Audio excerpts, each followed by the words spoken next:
A construção da Torre de Babel começou como tantas decisões humanas que parecem pequenas no início, com uma frase simples e um entusiasmo coletivo difícil de conter. Vamos fazer tijolos. À primeira vista, isso soa como um plano comum, quase doméstico.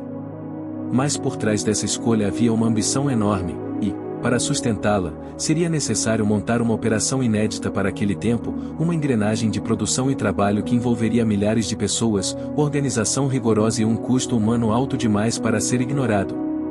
O cenário era a planície de Sinear, entre os rios Tigre e Eufrates, em uma região onde o solo oferecia algo precioso, argila em abundância. Em um lugar com poucas pedras para grandes construções, a argila era a matéria-prima ideal. Do barro do chão surgiria uma torre que pretendia tocar o céu. E é justamente aí que o contraste fica evidente, um projeto de grandeza começaria com mãos sujas de lama, cestos pesados e repetição exaustiva. Antes mesmo do sol nascer, grupos inteiros se deslocavam para as margens dos rios. Não havia máquinas, não havia ferramentas refinadas. O que existia eram instrumentos simples de madeira e pedra, força nos braços e disciplina para repetir o mesmo gesto centenas de vezes. A argila era retirada do solo úmido, carregada em cestos grandes e levada para centros de preparo. O trabalho era manual em cada etapa. Cavar, separar, transportar, pisar, misturar, moldar. E tudo isso precisava acontecer sem interrupção, porque a torre exigia um fluxo constante de material. Nos pontos de preparação, a argila não podia ser usada de qualquer maneira. Era preciso amassar até atingir consistência, ajustar o nível de umidade, remover impurezas e, muitas vezes, misturar fibras vegetais para melhorar a resistência durante a secagem. Em seguida, os moldadores preenchiam formas, compactavam a massa e nivelavam as bordas. Um tijolo fraco não era apenas desperdício, era ameaça. Em uma estrutura que cresceria em altura, qualquer falha pequena poderia se transformar em instabilidade perigosa lá em cima. Por isso, mesmo na parte mais simples da obra, a exigência por precisão era alta. Depois de moldados, os tijolos eram deixados para secar. Só que secar ainda não bastava. Se a intenção era erguer algo grande, os tijolos precisariam ser cozidos bem, endurecidos no fogo. Esse detalhe muda tudo, porque manter fornalhas em funcionamento contínuo é uma tarefa que consome recursos, exige conhecimento e transforma o canteiro em um ambiente hostil. Uma torre feita de tijolos queimados não depende só de barro, depende de calor extremo, combustível constante e gente disposta a trabalhar onde o ar parece faltar. As fornalhas, grandes e robustas, precisavam operar dia e noite. Elas assavam centenas de tijolos por vez durante dias seguidos. O calor nas proximidades era brutal. Respirar ficava difícil, a fumaça ardia na garganta, os olhos lacrimejavam. Sem qualquer equipamento de proteção, queimaduras eram frequentes, e os operadores de fornalha carregavam marcas visíveis do ofício. Mas, ao mesmo tempo, o trabalho exigia cuidado. Se a queima fosse curta demais, o tijolo ficaria frágil. Se fosse longa demais, poderia trincar ou deformar. Controlar o fogo era uma habilidade que dependia de experiência, observar o comportamento das chamas, a densidade da fumaça, o tempo, o som, a cor. Era uma ciência prática, dura, aprendida com a própria pele. Além disso, havia outro problema silencioso: combustível. A planície não era conhecida por florestas abundantes. Lenha precisava ser obtida à distância, cortada e transportada. Isso significa que, ao redor da torre, existia uma segunda cadeia de trabalho, pessoas dedicadas apenas a manter o fogo vivo. Enquanto uns moldavam e secavam tijolos, outros corriam para abastecer as fornalhas. O ritmo da obra dependia desse equilíbrio. Se o fogo falhasse, o topo da torre pararia. Se o fogo consumisse lenha rápido demais, toda a logística entraria em crise. Quando os tijolos saíam das fornalhas e esfriavam, entrava em ação outro grupo essencial, os inspetores. Eles avaliavam rachaduras, irregularidades, bordas quebradas, sinais de fragilidade. Tijolos defeituosos eram separados, possivelmente, usados em funções menos críticas, como preenchimento interno ou estruturas auxiliares. Isso cria uma consequência inevitável: para garantir milhões de tijolos bons, seria preciso produzir ainda mais, porque parte seria descartada. A torre, antes de se tornar um símbolo no horizonte, já era uma máquina de produção em escala gigantesca. Só que fabricar e empilhar tijolos no chão era apenas o primeiro ato. Em algum momento, surge a pergunta mais difícil: como levar tudo aquilo para cima? Sem guindastes, sem motores, sem equipamentos modernos, o caminho restante dependia de um único recurso: gente. A resposta mais provável era a criação de rampas, grandes estruturas inclinadas, capazes de permitir que carregadores subissem e descessem em fluxo contínuo. E essas rampas não seriam detalhes, seriam parte viva da obra. Imagine uma rampa em espiral contornando a torre, feita de terra compactada, madeira e tijolos de menor qualidade. À medida que a torre crescia, a rampa também precisaria crescer, ser reforçada e ampliada. Era como construir uma segunda obra para sustentar a primeira. E ela precisava ser resistente, porque centenas de homens circulariam por ali simultaneamente, carregando peso excessivo, repetindo o trajeto muitas vezes por dia. Cada cesto poderia levar entre 10 e 15 tijolos já cozidos. Considerando o peso de cada peça, isso significava dezenas de quilos, às vezes perto de 100, nas costas de um trabalhador. E não se tratava de uma subida rápida, conforme a torre ganhava altura, o trajeto ficava mais longo. O ciclo se repetia: subir lentamente com carga, deixar o material, descer depressa, buscar mais, subir outra vez. Dia após dia. Semana após semana. O corpo não foi feito para isso, mas a ambição do projeto exigia que fosse. As consequências físicas eram inevitáveis: costas curvadas, joelhos destruídos, tornozelos lesionados, mãos feridas pelo atrito dos cestos e pelo contato constante com tijolos ásperos. Muitos não resistiriam por muito tempo. E, além do desgaste, havia o perigo mortal. A rampa era estreita e, provavelmente, sem proteção lateral. Um tropeço podia virar queda. E queda em altura raramente dá segunda chance. Um tijolo solto podia derrubar um homem, o homem podia derrubar outro, e, em segundos, uma sequência de acidentes se transformaria em tragédia. E não era só o risco de cair, havia o risco de a própria rampa ceder. Terra compactada pode se desgastar, trincar, ceder com umidade ou com excesso de carga. Se um trecho desabasse com carregadores sobre ele, o resultado seria imediato e brutal. Por isso, equipes teriam de existir apenas para manutenção, reforçar pontos fracos, substituir partes desgastadas, compactar de novo, testar estabilidade, corrigir inclinação. Uma obra exigindo outra obra, sem descanso. Outro detalhe decisivo era a inclinação. Se a rampa fosse íngreme demais, os homens não conseguiriam subir carregados. Se fosse suave demais, o caminho ficaria longo demais e desperdiçaria tempo. Encontrar esse equilíbrio exigia prática e tentativa, quase um cálculo feito com o corpo. O limite da engenharia estava ligado ao limite da resistência humana. E, mesmo assim, a torre avançava. Quando os tijolos finalmente chegavam ao topo, surgia o terceiro grande desafio: como unir tudo isso de forma durável. Em um ambiente sujeito a vento, calor, variações de temperatura e umidade, era preciso uma argamassa eficiente. A solução encontrada foi o betume, uma substância escura que podia emergir do solo em certos pontos. Aquecido, ele se tornava pegajoso e forte, depois de aplicado, endurecia e vedava. Era eficiente, mas perigoso. Coletar betume exigia identificar áreas de solo escuro e oleoso, retirar a substância e transportá-la. Depois vinha a parte mais arriscada: aquecê-la até o ponto certo. Quando o betume esquenta, libera vapores fortes e sufocantes. Manipular aquilo por horas, sem proteção, poderia causar tontura, enjoo, irritação respiratória e danos permanentes. E, no topo da torre, o tempo não colaborava. O betume precisava ser aplicado rapidamente antes de esfriar e endurecer. Isso exigia coordenação precisa: um grupo aquecia, outro levava, outro espalhava, outro assentava o tijolo. Não era um trabalho comum. Era um tipo de tarefa que exigia habilidade, sangue frio e ritmo.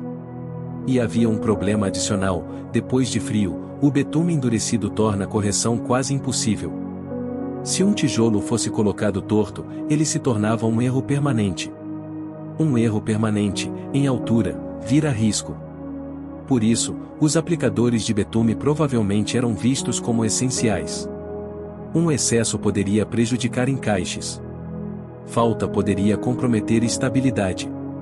Era uma função que, mesmo perigosa, carregava status dentro do canteiro. As queimaduras eram constantes. Uma gota de betume quente na pele poderia abrir feridas graves. Sem medicina adequada, sem pomadas e sem descanso, muitos trabalhavam feridos. O cheiro forte impregnava roupas e corpo. As mãos escurecidas carregavam marcas que não saíam facilmente. O betume era útil, mas cobrava um preço. E quanto mais alto subia a torre, mais difícil ficava aplicar, porque o vento acelerava o resfriamento e as variações térmicas interferiam no comportamento da argamassa. O topo era sempre urgência. Até aqui, o projeto parecia sobreviver a todos os obstáculos: barro, fogo, carga, rampa, betume.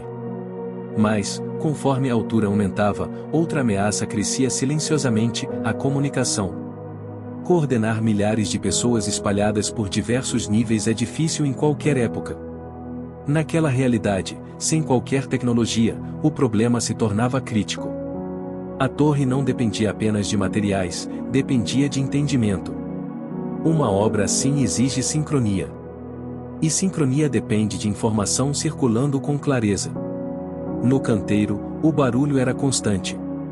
Fornalhas, passos, rangidos, gritos, vento.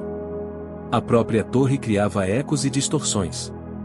Para organizar tudo, supervisores precisavam repassar ordens de cima para baixo e de baixo para cima. Uma estrutura hierárquica parecia a única forma: chefes de setor, líderes intermediários, mestres no topo. Em teoria, isso garantiria controle. Na prática, quanto mais alta a torre ficava, mais lenta se tornava a cadeia de comando. Uma ordem podia levar muito tempo para chegar ao topo. E, quando chegava, talvez o cenário já tivesse mudado. Para compensar a distância e o ruído, é plausível que sinais visuais e sonoros fossem usados: panos coloridos, gestos, marcações, tambores, chifres. Cada sinal precisaria ser memorizado.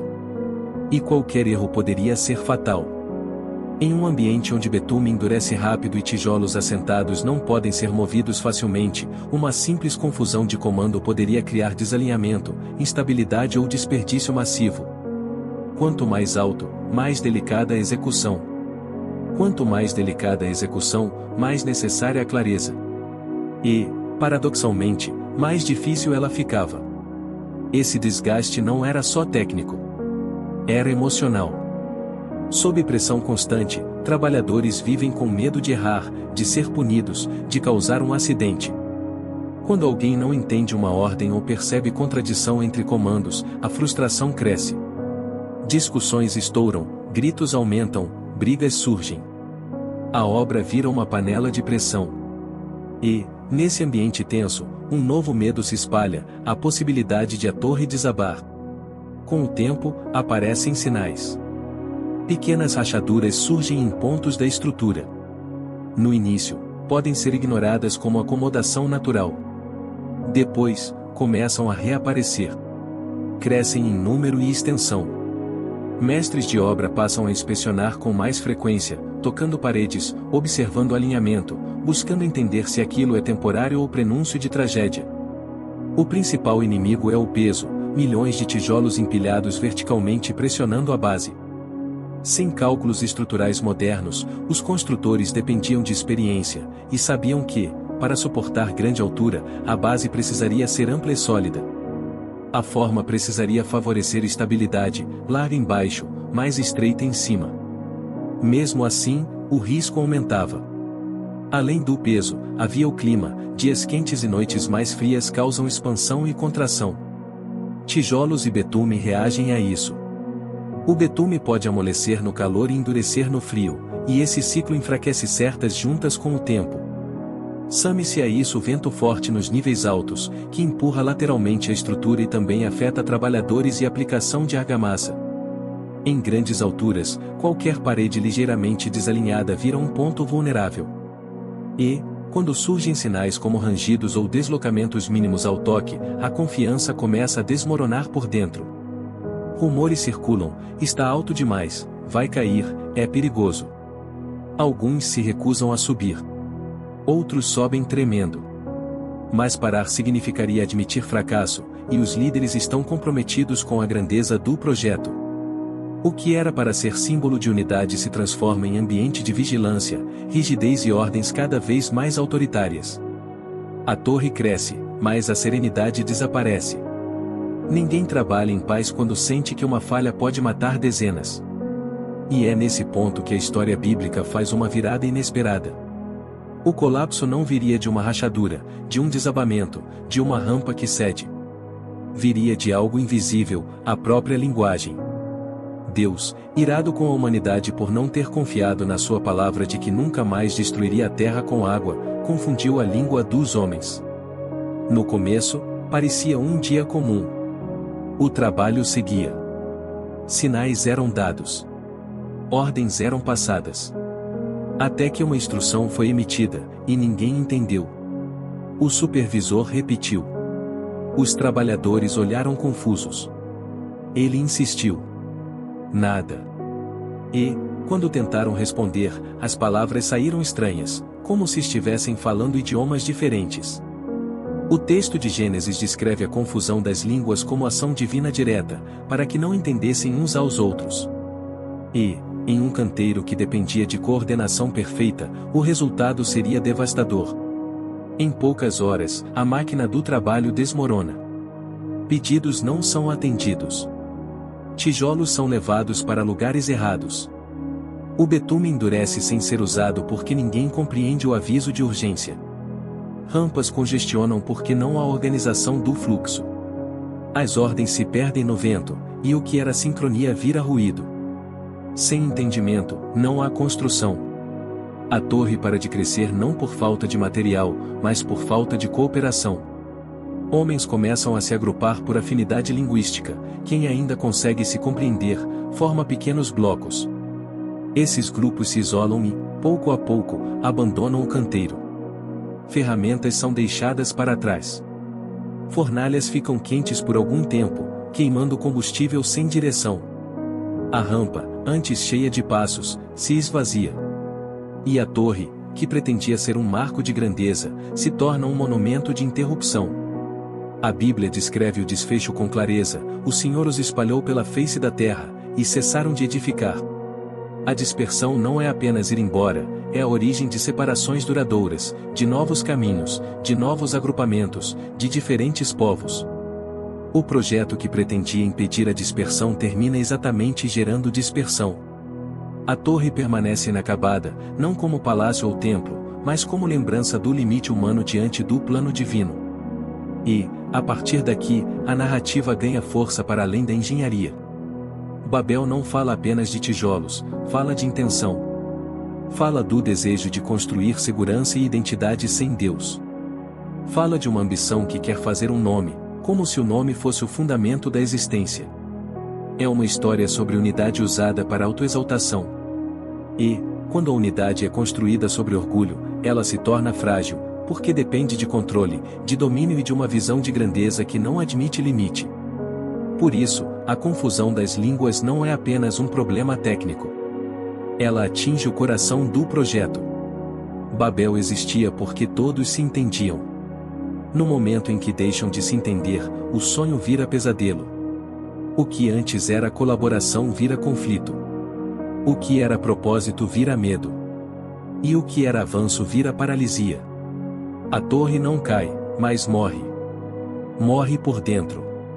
Quando olhamos para hoje, é difícil não perceber o eco dessa história. Nós também construímos torres. Alguns constroem torres de carreira, tentando subir degrau por degrau sem perguntar se o caminho tem sentido. Outros erguem torres de status, de imagem, de reconhecimento, de controle. Outros constroem torres em relacionamentos, tentando forçar coisas pela própria força. E, muitas vezes, quanto mais alto se sobe, mais frágil fica por dentro.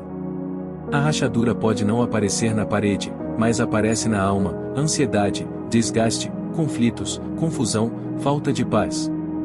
A história de Babel nos obriga a perguntar: por que estamos construindo? Para quê? Até onde? Quando um projeto exige que a gente se torne máquina e sacrifica tudo no altar da ambição, talvez seja a hora de pausar e observar. Há fornalhas que consomem nossa saúde. Há rampas que carregamos diariamente com peso demais. Há betumes emocionais que grudam, endurecem e deixam marcas. E há momentos em que a comunicação se rompe, em casa, na mente, no coração, e a vida vira um canteiro barulhento onde ninguém se entende mais. O ponto central é o alinhamento com Deus. Babel é um aviso sobre construir alto sem direção divina.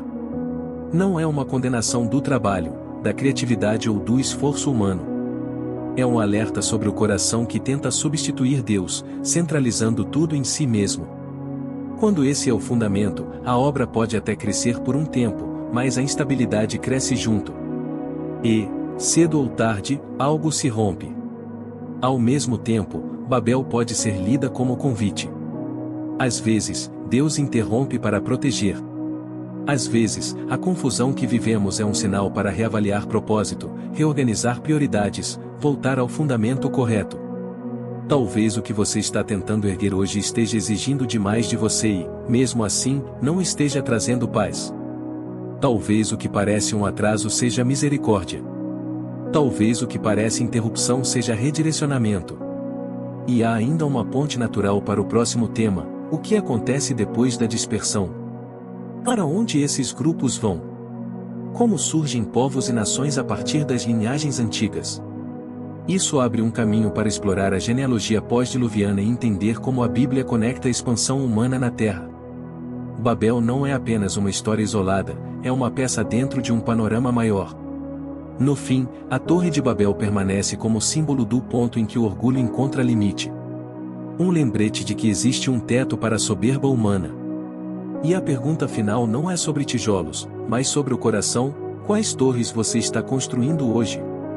E qual parte da sua vida precisa ser realinhada para que Deus reconstrua da forma certa? Se essa história te ajudou a enxergar o texto bíblico com mais profundidade, deixe seu like, aproveite para se inscrever no canal, ative as notificações e continue acompanhando os próximos episódios.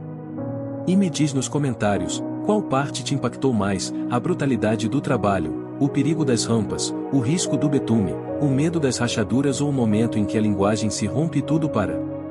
Também escreve de onde você está assistindo.